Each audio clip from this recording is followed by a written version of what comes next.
तू ढेर पढ़ल लिखल बाड़ू ना। और नहीं तो क्या। तो एगो सवाल के जवाब देबू। पूछिए। तो बोला अर्रछो एकर मतलब का होला।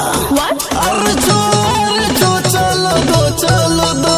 अरे नो बाबा नो बाबा नो बाबा नो। अर्रछो चलो दो चलो दो। अरे नो बाबा नो बाबा नो बाबा नो।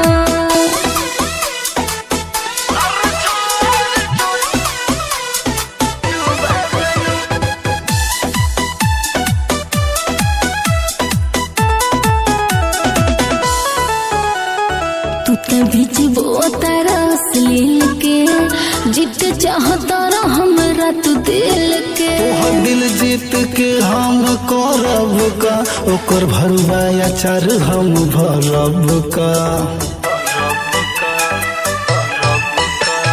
तू तभी जीवो तारा असलील के जीत चाहता रहा हमरा दिल के। तोहर दिल जीत के हम करब का ओकर भरुआ अचार हम भरब का। पास रखो अपना ज्ञान किसी और को दो।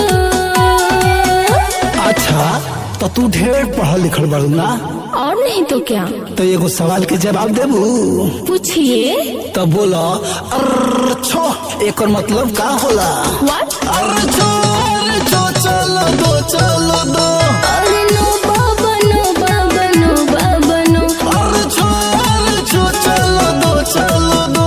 अरे नो बाबा नो बाबा नो बाबा नो।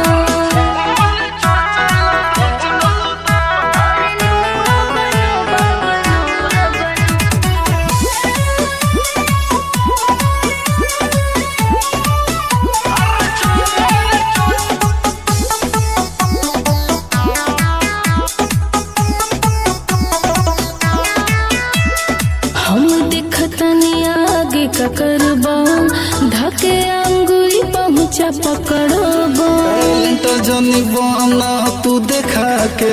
अरे फंस गई बड़ू हवा तू आके। फंस गई बड़ू हवा तू आके।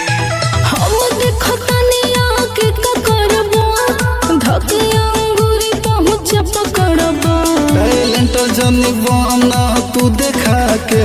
अरे फंस गई बड़ू हवा तू आके। हेरा फेरी करते हैं तेरे जैसे लोग।